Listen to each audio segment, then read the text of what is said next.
आज हम 7वीं हिंदी का पाठ्य पुस्तक का अभ्यास कर रहे हैं।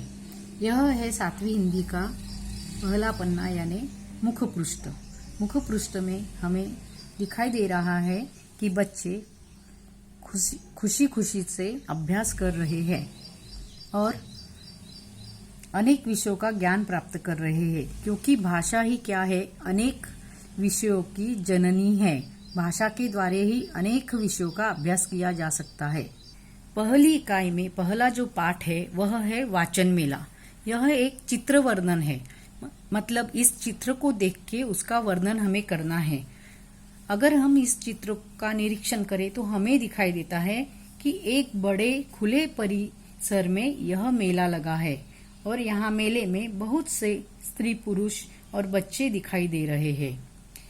मेले में स्कूल के गणवेश में कुछ छात्र दिखाई पड़ते हैं जो एक सुंदर पालकी में कुछ पुस्तकें रखकर पुस्तकों की शोभा यात्रा निकाल रहे हैं।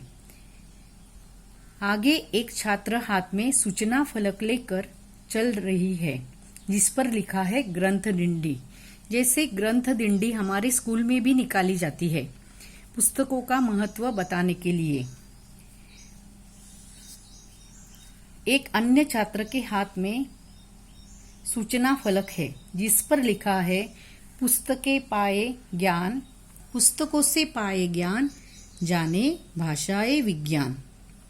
यानी पुस्तकें हमें ज्ञान देती है और उससे हम अनेक भाषाओं का, विज्ञान का, शास्त्र का अभ्यास करते हैं। मेले में बहुत सी तरह तरह की पुस्तकें दिखाई पड़ रही है। विषयानुसार अलग अलग विभाग बने हुए हैं, जैसे किशोर साहित्य, बाल साहित्य, विज्ञान साहित्य। हर एक विभाग में बहुत सी पुस्तकें रखी हुई है। बाल साहित्य में ई बुक्स, ऑडियो बुक्स जैसे विभाग भी बने हुए हैं। इनमें रखा साहित्य डिजिटल रूप में है। पास में विज्ञान कथा विभाग है।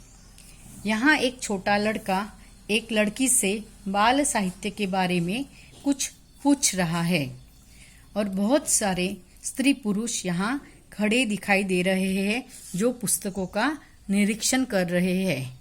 यह पाठ पुस्तकों से पाए ज्ञान और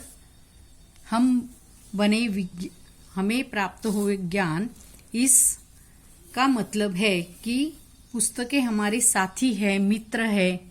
अगर हम उन्हें साथी बनाए तो हमें और किसी साथी की जरूरत नहीं है, क्योंकि इससे हमारे मन में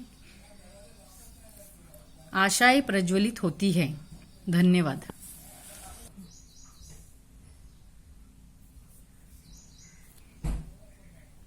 पुस्तकें हैं हम सबके साथी, प्रज्वलित करे ज्ञान की बाती।